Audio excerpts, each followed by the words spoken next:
It is that time again. We have this week a very interesting conversation about solar energy in the multifamily space, really real estate at large. But before we get into it, let me introduce our guest. Mel Bergsneider is Executive Account Manager at Allume Energy, responsible for business development in the United States market. As the first US-based employee at Allume Energy, Mel leads the Australian-born startup's expansion across target markets such as California, New York, and Florida. Mel works closely with affordable housing providers, solar installers, and real estate developers to provide solar energy benefits to participating tenants. Previous experience includes working in energy efficiency in San Francisco, installing solar at Women's Cooperative in Nicaragua, and supporting sustainable development in the Amazon rainforest. Now, prior to joining Allume Energy, Mel worked in energy equity at Grid Alternatives and in energy efficiency at Carbon Lighthouse. She also interned in the Amazon rainforest at Fundación Runa and was a community coach at Greenpeace USA, serving as the director of sustainability at Residence Hall Association. Mel has dedicated her career towards fighting climate change, and in that path, she found a passion for solar energy. Mel holds a BA from Indiana University in Bloomington in entrepreneurship, corporate innovation, and sustainable business. She also holds a certification in energy innovation and emerging technologies, as well as an energy management and systems technology from Stanford University. Now, this was an educational conversation for me. Solar and green energy is not something that I put a lot of time or resource or energy into. Not that I don't think it's important. It's just not been a passion of mine to learn much about it. That all changed with this conversation that I had with Mel. I have a desire now to learn a little bit more about the technology, about what it means in the bigger scheme of things. Mel was a fantastic guest. She was gracious in delivering her answers to me in the sense that I didn't know a lot. So I did a lot of research prior to this interview just so that I could at least ask some questions that I thought were valuable for you, the audience, and certainly for Mel and the time that she invested with Multifamily Collective. So please enjoy this conversation with Mel Bergsneider. Mel, welcome to the show. Thanks for having me. So excited. Yeah, I think as I was sharing right before we hit record, this is a topic that I don't have a tremendous amount of experience with or a tremendous amount of knowledge. So I'm really excited to talk to you to sort of imbue it in my mind. But first, where in the world are you today? Like, where do you live and where are you coming from? Yeah, so right now I'm based in LA. I did want to mention from the get-go, just in case if people hear an accent, I was born and raised in Colombia. So yeah, a lot of my kind of the Spanglish comes in and out. So you might be able That's to hear it awesome. throughout. So yeah, but yeah, it's been a really great time in California and especially working in the solar industry.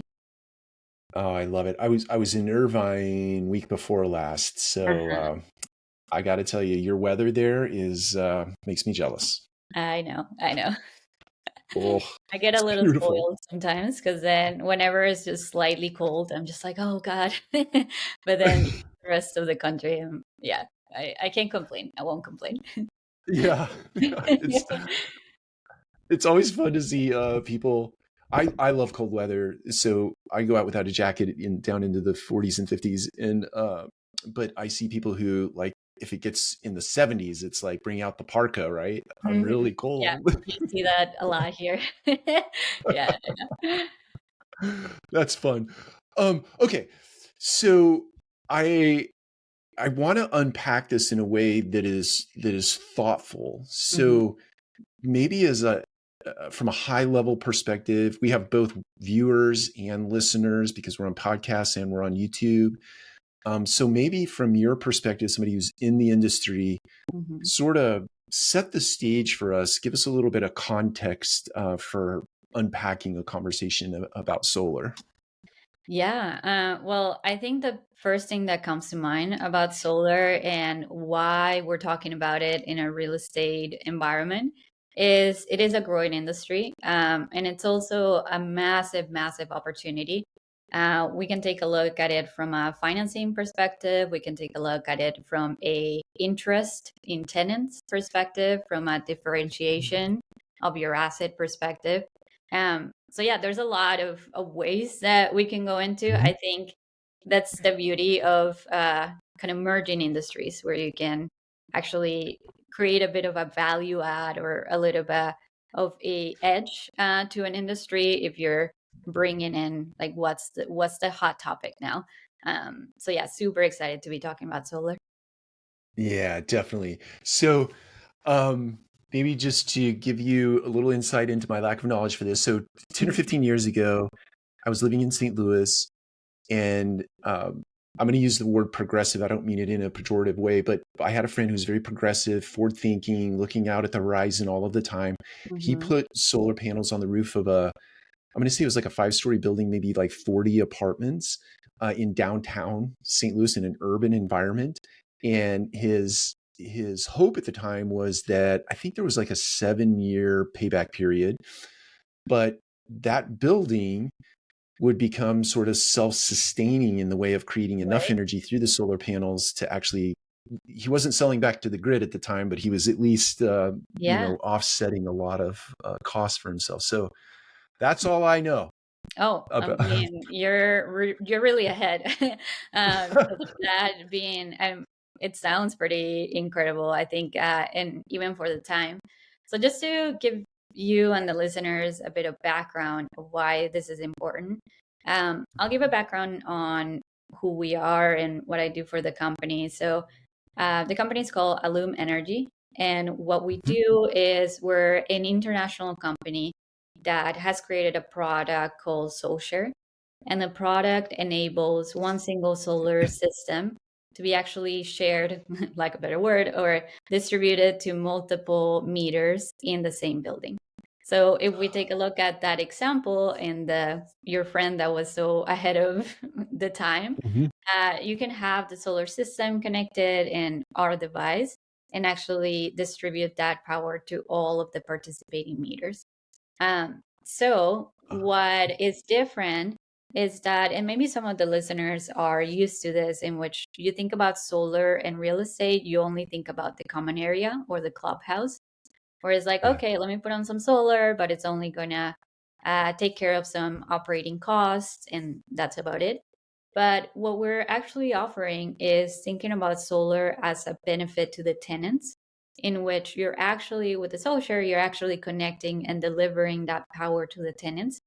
And then we can get into the nitty gritty of how to recuperate the investment. But essentially, you would create a bit of an amenity fee in which it becomes a revenue stream to the asset owner. So almost as asset owners are looking into amenities, for example, if somebody's looking for a new apartment, like does it have AC, does it have a pool, how cool would it be to actually like filter for, does it have solar connected, because I know my bills or in this utility territory are super high. So yeah, that could become more and more of a something that tenants can seek out for. So, so my head, I tend to like think way out into the distance, and when you provide prompts like that, I'll tell you where my head went. Yes. And I think this is really cool if this is true in fact. So maybe this becomes our endpoint, but then we can work backwards. Mhm. So what I hear you saying is, I set up this system on my property, Mhm. and if I'm sort of philanthropic in nature, I pipe it out to all the units. I create a scenario where the resident has zero electricity bill, right? Potentially a zero electricity bill. Um, in a perfect world, you would supply enough energy to the building that there's like you're selling it back, so there's a chance to rev share with the resident, which is my Right. punchline.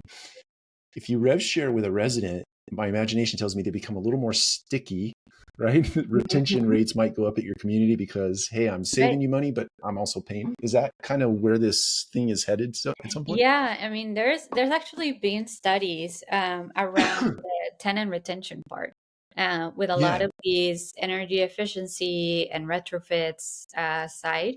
So yeah, there has been some ways to prove in which, yeah, a tenant is more likely to stay, because what you're doing is reducing the overall cost of their living, um, utilities being part of that.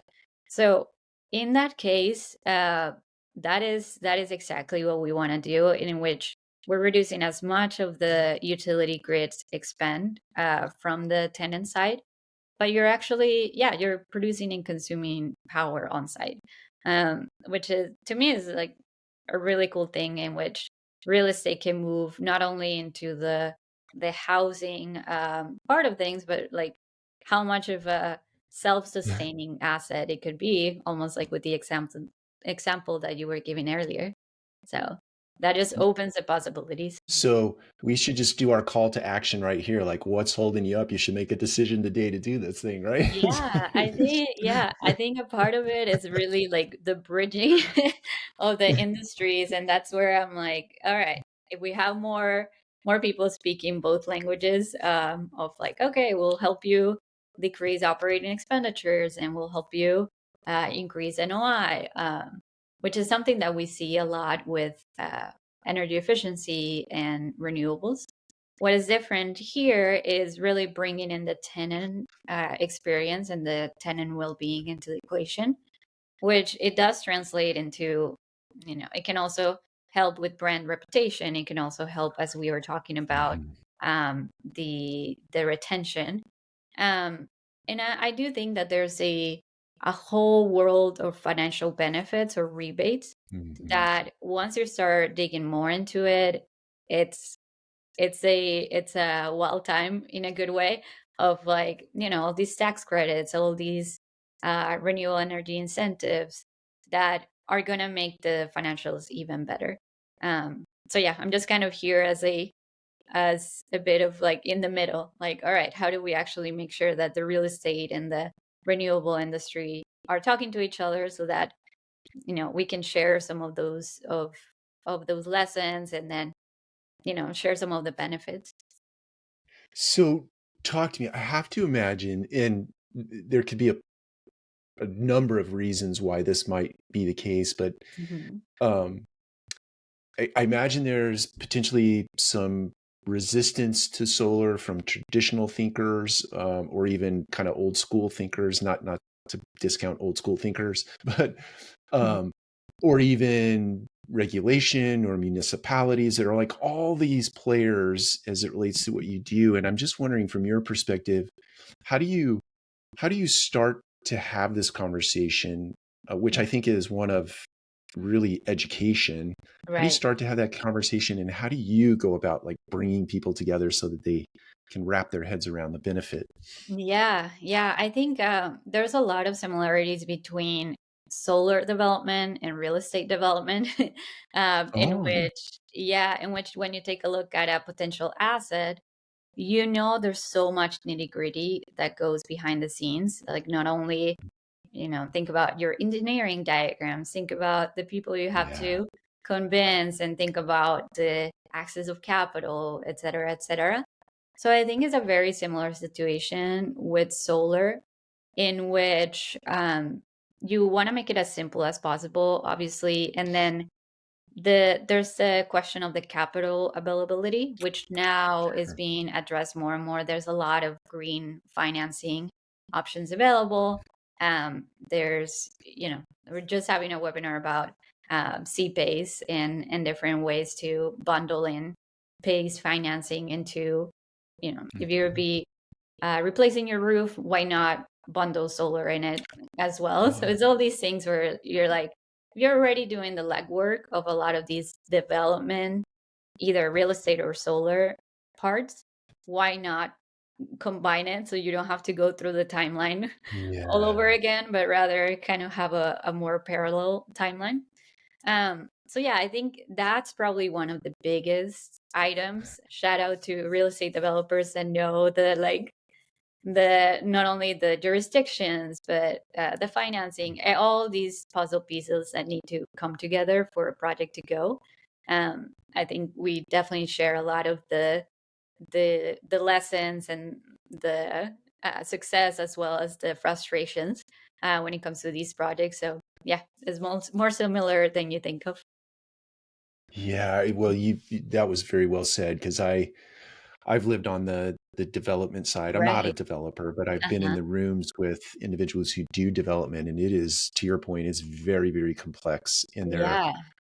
It's There are amazing. any number of government agencies that are at play at any given time, not to Mhm. mention general contractors and people who are doing goods and services, right?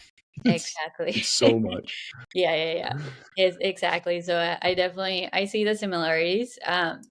And I also see a lot of the opportunities when it comes to these developments. Like once they're finalized, you kind of take a look at them and you're like, oh my God, this is like all you can almost like look back all the time and all the resources and stakeholders that had to come together. And now you see it like right in front of you. Which, I've had that feeling with some solar projects that we've had, like, it's particularly in the Southeast, where it's like, all right, here's the result, here's the actual proof. So yeah, super exciting to see.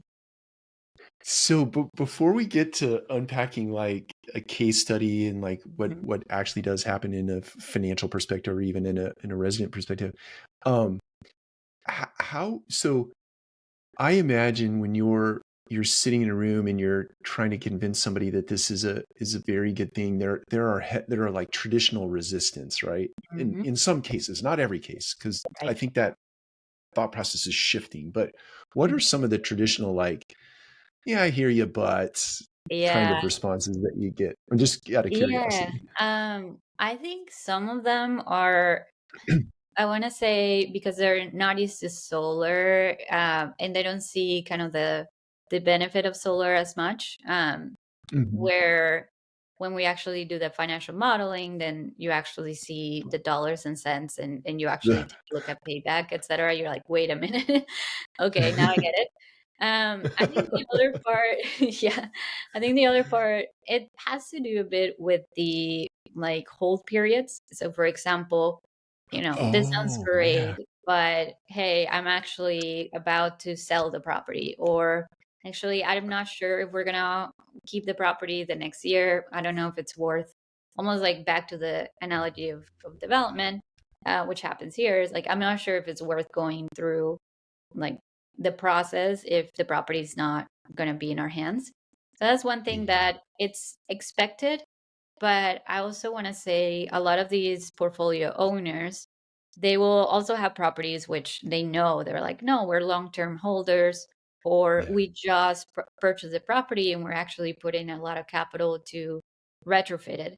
Why not do it right now? So it's almost like a two sides of the same coin of like, we just sold Yeah. it, you know, nothing we can do here, or we just bought one, or actually let's say we have student housing or senior housing or affordable housing, and in which it's a more long-term hold, then in those cases it just becomes more of an immediate or low-hanging fruit to address. Yeah, that makes Mhm. it didn't cross my mind. It Yeah. should have.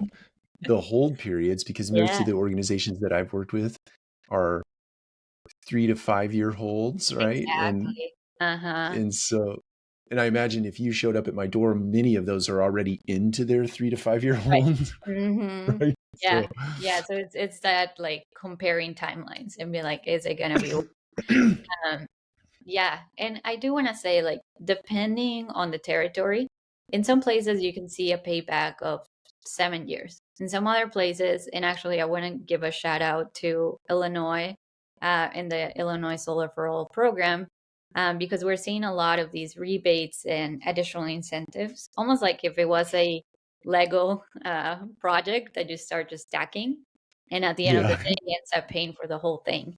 So there, we're seeing a lot of potential in the market, and with a lot of those projects, let's say if they see a payback longer than their whole period, they're gonna start, even though there's research around solar increasing the asset value, as we know, it decreases operating expenses, therefore increase NOI.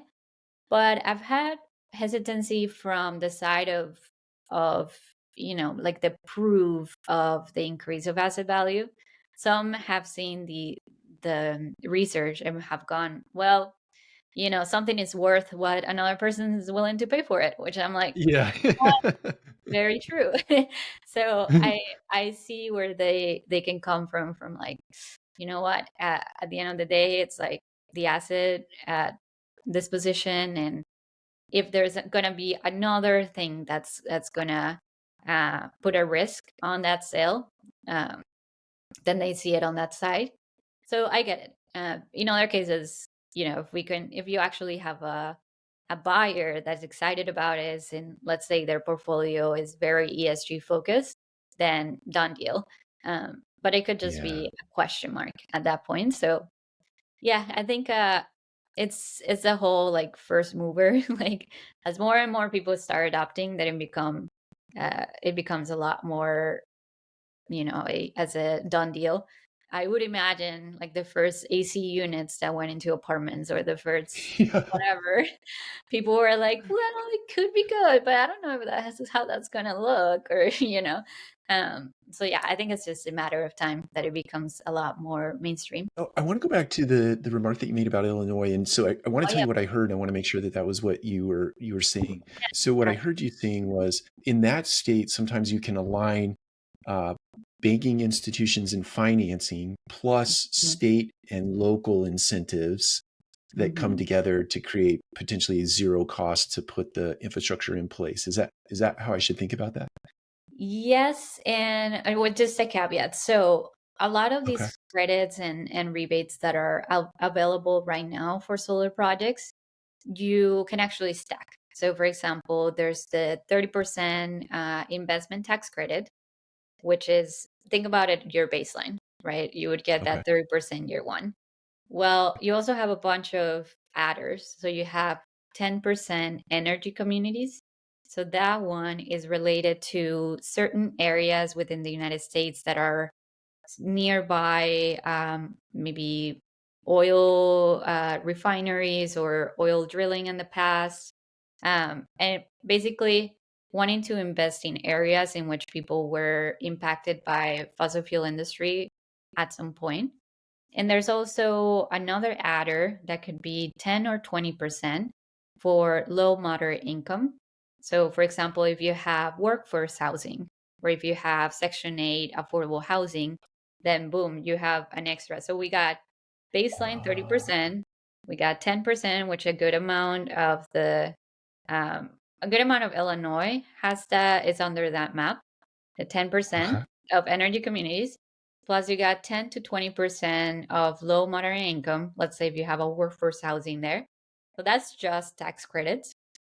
You can get, if my math is correct, you can get up to 50 or 60% tax credit there. Now there's the renewable energy credits, which are issued by the state. And the crazy thing about this, and it just blows my mind on solar, is that they have this program, Illinois Solar for All, in which it's really catered towards the low moderate income side, so the workforce housing, affordable housing. And the amazing thing is that they will pay you based on the production of the system. So the production, you can actually estimate it very easily. And that's usually any solar installer will give you that number. And the amazing thing is that the credit is very high. It could get up to $180 per credit. And the incredible thing is that they pay you on year one 15 years worth of credits. Year Yeah, one. year one. Uh-huh. Yeah, I had the same expression, just mouth open. So now, yeah, let's go back to our tower. So we had 50 to 60% tax credits, right? And now we can get what, 40% or so of these renewable energy credits. And the utility also has a credit. So in some cases, we literally just have the tower stacked of rebates, and next to it, you have the tower stack of costs. And you're like, wait a minute, they're the same. Or wait a minute, the rebates, in some cases, we've seen the rebates at actually a little bit higher than the cost. So just off the bat, you're entirely paying for the system. That's why I wanted to give a shout out to them, because I think a lot of these rebates and programs that actually benefit real estate are not being talked about enough, of just Mhm. how incredible they Yeah. are. And you can literally put this in your or in your asset, if you qualify for a lot of this. And in the case of if you have market rate, let's say more luxury or condos, etc., housing, there's still a lot of credits too that are more market rate. So maybe instead of getting that 60%, you get, or the 100% kind of stack, you might be getting Right. 70% or 60%, which is still unreal. Like it's still Oh a yeah. really good, yeah, under the Illinois Shines program. So I wanted to, yeah, highlight that, just in case your listeners are like, wait a minute, this is my first introduction to solar, and I happen to have buildings here where I literally, the risk could be minimized in terms of use of capital because of all of these incentives that I can start stacking up. So yeah, it's pretty amazing. That is wild. Yeah, thank you for unpacking that because I Yeah, think of that that would course. be truly meaningful to people who are listening and or watching. It as you were going through that, my mind shifted a little bit to actual physical infrastructure Mm-hmm. on the asset. And again, forgive my ignorance here, but I know. if if you install a system, your system in your community, if I have a community, you install it in my community, am I immediately sort of taking, like, I hear a lot about the grid in Right. the United States being taxed beyond imagination. You have rolling brownouts here and there, mostly in Mhm. California, but in other places too. When you Right. do this, do you take do you relax some of the burden that's on that grid because now you're sort of self-sustaining? Is that right to Yeah, think you like can that? look at it that way because in the case of, I mean, most of our systems are grid tied. So what that means is that you're and the tenants are still going to get, power from the grid. Uh-huh. And the reason for that is really safety and reliability. So, for example, at night, or in some cases where there's not enough power coming from the solar, the tenants would not see any disruption. And the other part about Got it it. is that when it comes to reliability of the grid, which I love to talk about, is that a lot of the systems, and if you might have seen photos of huge solar systems, maybe ground mounts, like in a land. What Yeah. happens in a lot of those systems is that all of that power is getting exported into the grid, and so that adds more strain into the grid. Now, with these Oh, type of systems, they're smaller, and just think about your quadplexes, your low rise or garden style type of systems, in which what you're doing is consuming power first, consuming that solar on site, and then whatever doesn't get used gets exported. And so, in yeah. a way, you're kind of reducing strain on the grid based on consumption, almost like that self consumption element of it. We are a behind the meter technology, so in the private infrastructure side, so that helps a lot with the grid element, which is really amazing because as we think about transitioning the grid, a lot of what we think about is, oh, we gotta upgrade, which is true. Yeah. But at the same time, it doesn't have to be the whole, like the door that is there is like, oh, until we cannot put the system until we have to upgrade the grid. But in these cases, their systems are so much smaller, and consume locally, that the grid upgrade doesn't become an issue for these systems to be operating. So yeah, Got it. it's that really cool transition, but in a way that's like almost small scale transition. Yeah, you said that wonderfully. I was creating this image in my mind as you were unpacking that, and I had not thought about it from the Mm. perspective of you create a lot of solar energy, and then that just goes right into the grid that is already taxed. But I can Right. see what you're also saying in that you're sort of offsetting some of that. Mm. Every building that goes solar sort of offsets what might be coming into the grid with solar creation of energy. Is that right to Yeah, say? that is Like, one. Yeah, that's one way to put it. Because I think okay, the the fun thing with a lot of this grid integration and thinking about it is that you wanna decarbonize or you wanna transition the grid, but at the same time you have to do a lot of upgrades, and obviously you wouldn't want, as a real estate owner or developer, you wouldn't want those upgrades to be on you. So the Sure. smaller the systems, the more self-consumption you can do, then the less the need for that upgrade, because there is less strain on the grid system. So yeah, that's something to keep in mind. And that's something that's going to become more and more mainstream too, as people talk about the grid. As we see that in California a lot with rolling blackouts, and I mean that impacts tenants. That impacts tenants on different levels. That it's like, if you can actually have a solution where not only you have solar installed, but in the case with batteries, you're actually giving resilience to your tenants, in which, that could be another reason why to choose moving into your building as opposed to the one next door. Let's say tenants that might have medical equipment that needs to be operated, something like this, that it's like, it's a no, yeah, you have to have it. So that's where it gets even more fun, looking at pairing solutions and what can be done at that given place. Mhm. Yeah, I think to your point about a non-negotiable, I'll give you a scenario Yeah. where we owned a building in an urban setting, and if I say this or I misspeak, please correct me, but Oh, go the for it. way I understood the way I understood this problem. So let's say you have an electricity generation station right Mm. here. And my building is like, and let's pretend like this is 50 miles away. I'm Yeah. making that up. But there are a lot of consumers in between me and my building, right? Uh-huh. We experienced a lot of interruption Mm. because we were the last building in this line Interesting. where station pushes power through the system.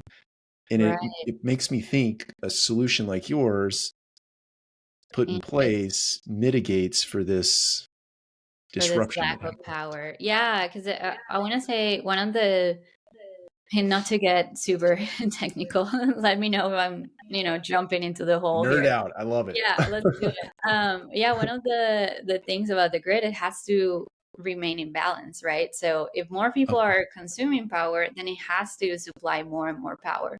Well, what if that station that you were saying wasn't the only supplier? What if actually you were supplying solar and actually help level up the supply with the demand, right? So Yeah. in a way, I think about these systems as almost like, they're preventing a lot of these grid stress situation where, let's say, if there's more and more demand from the grid, and if the supply is right here, well, if we have renewables and batteries helping to meet that demand, then we're going to have less of rolling blackouts. We're going to have much less of, in those cases, like the intermittent power. So yeah, it's a way of like, how do we collaborate of these technologies, and how amazing would it be to be like, all right, my side, my asset is not only helping the tenants have a more reliable power, but also helping the local grid and helping the local transition. So I think that, yeah, that's a pretty cool value proposition. Yeah, I'm learning so much because it's and I don't even know if I articulated that problem correctly. It's just the way that my mind understood it. Yeah, I mean, But we that's a really good way to put it. Hmm. okay, because it would happen, let's say it happened 4 to 5 times a year, but when it did, this is, you know, controlled access buildings, so like Oh, yeah. all the systems would break, and it's, I mean, Hmm. they had backup, they had redundancy and things of that nature, but it was still, you're relying on those backups and redundancy systems more than you would probably traditionally do so because you just had Yeah. this thing happening. Yeah, in the renewable energy industry, on the nerdy side, we call that critical load. So basically, Critical load. every Okay. time, everything that might be, like security system, everything that's more like a common area type. But if you run out of that, or if it's no power in that, it's going to create an issue at the building. Um, so in this cases, you likely have a battery connected to the critical load. And so if the power goes out, you can still have reliable, entry systems, so people are not locked in or locked out. And security systems, alarms, etc. Hmm. Yeah, definitely. I know we had some.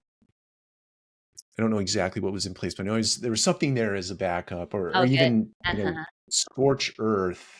The door would just open, so you didn't have a fire hazard, right? Oh, So, yeah, but yeah. still, that creates all kinds of other issues, right? So, Right. Yeah, it turns into such a safety component at that point. but Mhm.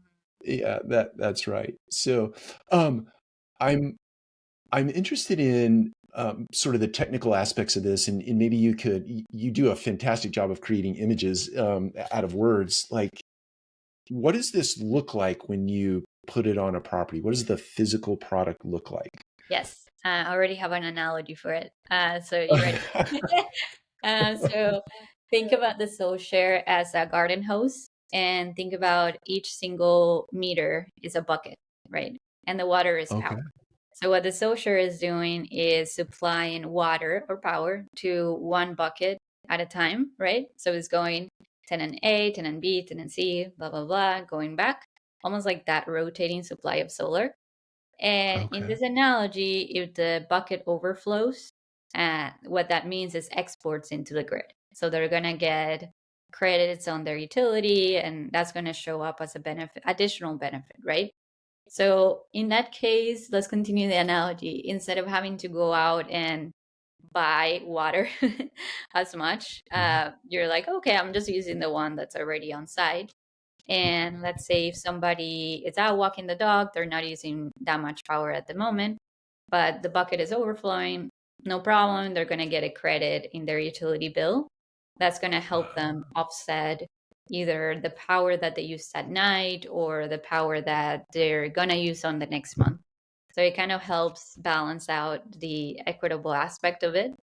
But really, what's really amazing on the technology is that on-site consumption. So think about other solutions, like people might have heard about virtual net metering or other solution. Think like you're doing the garden hose analogy, but you're only supplying to one bucket, and that one bucket is the common area.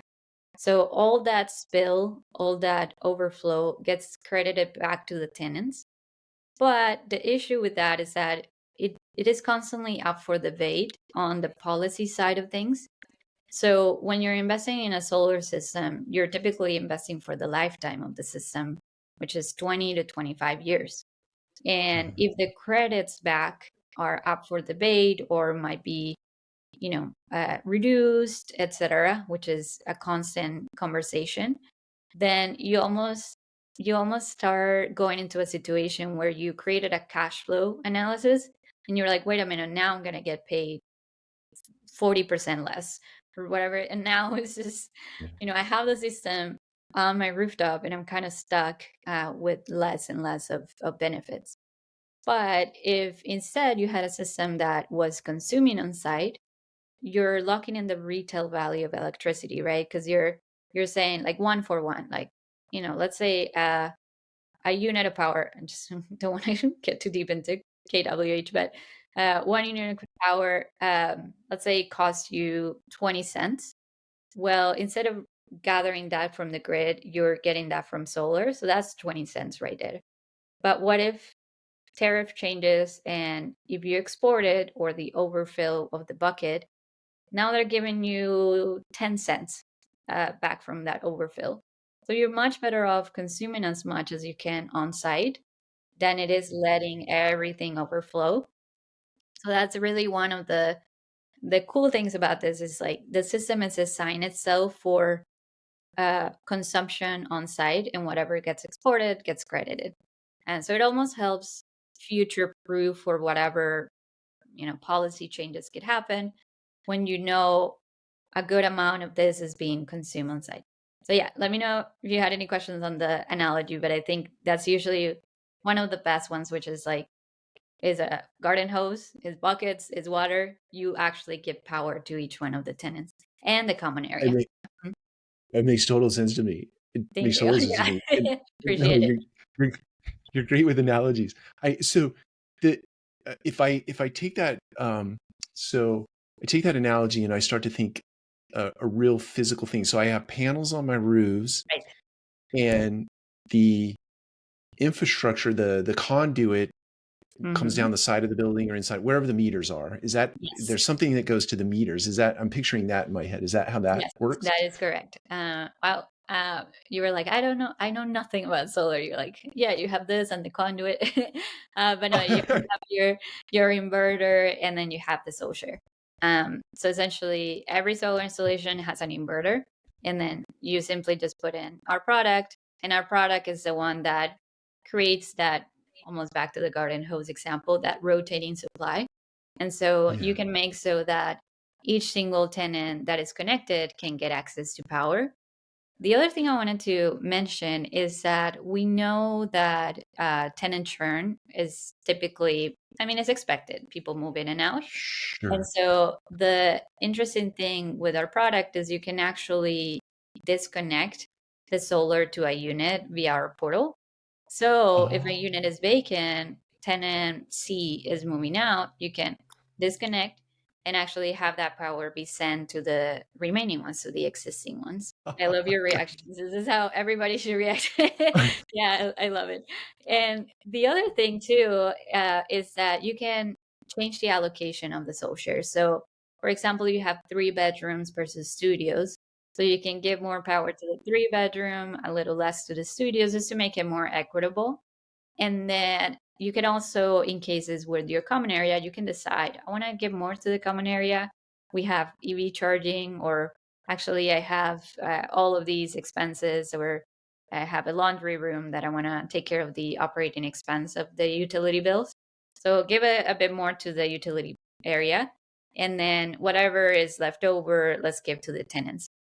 So that's something that can be done and can be changed through our software and algorithm of the product. so you're sitting behind your desk clicking a button and it just that's just amazing. Yeah, it's a pretty exciting thing because we know, and this is the reality. Like every asset, every property, it's its own little world. Like not Sure. even within, like not every single unit is going to look the same. Not every single unit is going to be occupied. So having the ability to actually tailor to the asset is very important.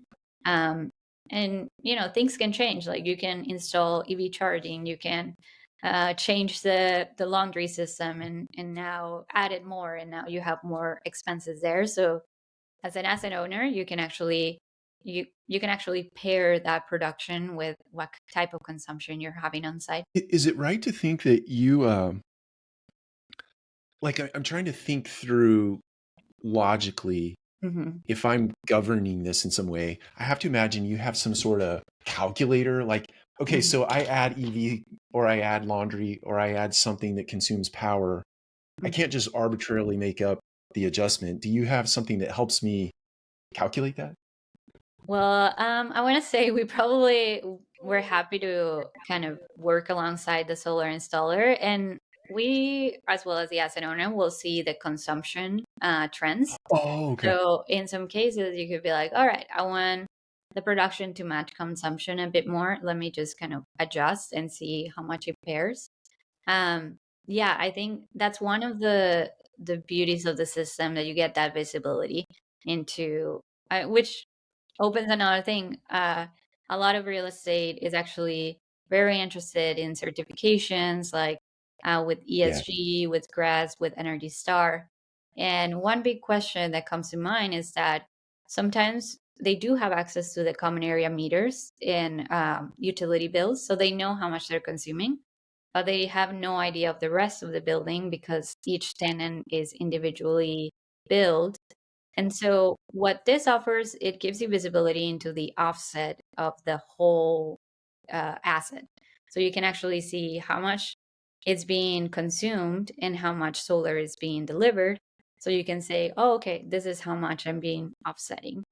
So it almost becomes like an add-on benefit, that now reporting is so much easier because the number is right there, as opposed to having to, I don't know, talk to tenants and see if you can get bills, or talk to the utility and see what you can do. So yeah, the power of visibility into a lot of data, it's something that is that is constantly a need for the real estate industry too. So you just said a word that brought to mind. You said data. It Hmm. instantly brought to mind AI.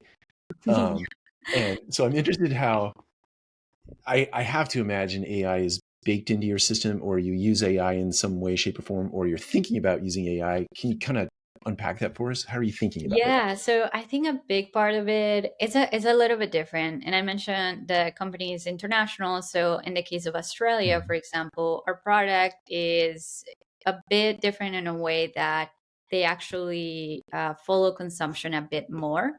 And the reasoning for that is because their credits are so much different than whatever charges they get. So, for example, in Australia, let's say they charge them 25 cents for the unit of electricity, but if you export it, it's 7 cents. It's just such a drop that you really want to optimize as much as possible to consume as much as you can on site. Right. Versus a lot of the places where we are having projects in the US is 1 to 1. So, for example, let's say it's 20 cents to consume, and if you export it, it's 20 cents, right? So there's a bit less of that immediate need. But with the way of changing the allocation, there's almost like a manual way to kind of share. But I want to say the optimizing and that's happening in Australia because of the market, which wink wink, we might see that in the US later on. It's Yeah. one of those things that it's an adapting of the technology with the market, so you can actually prioritize self consumption as soon as possible. Um, so yeah, it's a very interesting, but at this stage with the SolShare in the US, we really the self allocation, it's the biggest part. Got it. Got it. Mhm. I was just imagining also sort of not an AI component, but rather an automated component where the Mhm. system is smart enough at some point there's kind of self governance. All this stuff is just really done by Mhm. the computer. Even though you have a human there that can pay attention to what's going on, Yeah, there's really not much to do in terms of touching yeah. it. I Even a think we notice to gotta get vacate. you into our software team now. Yeah, there you go. I think that's the solution. be, be part of the development. I love it. Amazing. Yeah, this is a type of insights we need. And we're seeing that with the market. I think one of the key takeaways, like if you walk away with anything, just learning a few more concepts with solar. The biggest part is just looking at the real estate industry as an opportunity to pair existing technologies. So, solar being one of them. And once you dig into solar and incentives, then you're like, wait a minute. I could pair this. And by the way, it pays for itself, or majority pays for itself. And I can use this as a way to differentiate myself with the different the competition or the different trends that are coming in. So yeah, it's something that is exciting about this pairing of technologies. Yeah, it's I got to tell you about it. I got to tell you rather, it's talked about a lot more Mhm. today. Let's say in the last 4 years plus minus. It's been a conversation for a long bit of time, but it seems to be amplified, in the last 4 to 6 years plus minus, and is becoming even more amplified now. And I Mhm. think whatever context you set that in, it is coming, and Mhm. it is something that is important, Right. and it is incumbent upon all of us to figure out how to make it a benefit for not only the owner of the property, right, or the Mhm. municipality at large, but the consumer in general. Right. If you can make it win-win-win across all those constituents, Mhm. it's a much better day for everybody on the Yeah. backside. Exactly. And something we really focus on is creating a net benefit for everybody. So in this case, tenants will benefit. They're going to see their overall cost of energy being so much lower. Asset owners would benefit because now not only they get lower costs of operating expenses with the common area being lower, common area bills, but they also get a new revenue stream of solar as an amenity to the asset. And plus, they get to, yeah, differentiate themselves, get all the accreditations and etc. That are going to put them in a leadership perspective. And then yeah, we're all on the largest scale with the grid decarbonization, etc. There's going to be a benefit there too. So yeah, we're here to help demystify solar for real estate. I think that's the biggest part. But yeah, it's a fun endeavor to do. Well, I want to play off of your demystifying remark Hmm. to ask you some rapid fire questions Yeah, before we go for it. close up here. Yeah. Uh, so I'm going to do rapid fire, and then I'll give you an opportunity to tell our listeners and our viewers where they can find out more, not only about your company but about yourself if they want to reach out Hmm. directly. So, are you ready? I have four rapid fire questions. Go for it. Okay, so on the demystifying sort of segue, what is one myth about renewable energy in urban areas that you would like to debunk? Oh, the one myth is about blackouts, which if you have solar on site, it doesn't mean that you're going to have power during a blackout. And the reason for that is because safety. So a lot of these projects and solar actually has to be offline in case that there's workers on the lines, etc. And it's called the Oh, anti-islanding effect. Um, but in that case, you would need to have like battery backup or something like that. So that is definitely something I want to demystify with the comparison of solar immediately with um, reducing blackouts. You'll have to pair technologies. oh, good to know. I would Hmm. have thought what you described, so I'm glad I don't think Yeah, that yeah, anymore. yeah. I thought about it myself, and I was like, wait a minute. I had to have a couple engineers explain that to me. So just passing on the gospel. Yeah. Yeah, yeah. Okay, so second question. Uh-huh. If you had unlimited resources and all the power in the world, what is the first thing that you would tackle to make energy universal? Oh, do like okay, national or international? If it was like international, I would just subsidize solar at an unreal rate, like 80% or something. Because I Yeah. think, yeah, I wanna incentivize those first adopters that are going out there and putting out the technology and be like, hey, no cost to you, but just see how amazing it is and get your neighbors involved. Yeah, because then you create these sort of this viral network, right? If you can get the Exactly. first kind of the Mhm. sneezers in place, then Exactly. Yeah, that's yeah. probably what I would do. Okay. Um, okay, third question. Um, I'm really what I'm looking for here is what inspired you. Let's say you woke up one day, you weren't thinking about renewable energy and solar, right? You're just rocking along in life, but then something happens that gives Mhm. cause for you to go, "Oh, I'm all in on that." What Oh, is yeah. that person, book, resource, whatever? What happened?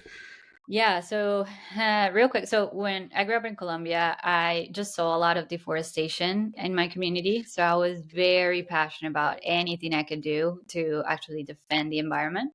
But I also, Um, my family is very like in, they brought in economics to me. So I was like, what is that in between? What is the, how can I protect the environment, but make financial sense?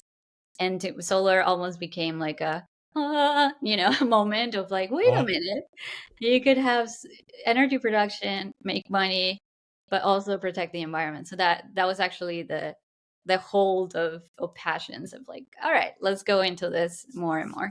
But really coming from a perspective of I want to protect, um, yeah, got it. environment and everything. So heart of an activist with the mind of an economist. Ah, I like it. I Yeah. like it. So Hmm. it was a sort of an evolution to a point where this big ray of sunshine came into to view. Exactly. Evolution to that Okay, point. Hmm. okay, all right, that is awesome. Okay, the last one. Um, what would you say is your the most rewarding part of your work? Hmm. Like you something happens and you go, wow, that's why I do this every day. Hmm. Yeah, I want to say seeing the data on tenant savings. That is just amazing because that really translates to people having more cash to themselves. Yeah. We've had interviews with tenants where they will tell us like, oh, I actually ended up putting this money into a business I'm starting, or actually can afford more Oh, groceries now. Um, so yeah, it's that social component makes it all worth it. oh, that's cool. So Mhm. you actually get to hear some of those stories where people have Exactly. Yeah, and taken plus those. seeing it in person. I mean, back to the development uh, comparison earlier. I'm sure a lot of real estate developers listening, the first time you saw your project complete in front of you, just that moment of like, I did it. Look at the beauty that's right in front. Yeah, I've had that every time I go visit the projects that we worked on. Oh, I love that. I love that for you, but I love that for the world. That's very, very cool. Exactly. Exactly. Yeah. All Thank you. right. Well, Mel, I want to thank you for investing some time with me today, but I also want to give you an opportunity to tell listeners where they can learn more about your company, but also about you specifically if they wanted to reach out directly. Yeah, of course. Well, thanks again for having me. This has been incredible. So much fun. So feel free to check us out at allumeenergy.com/US.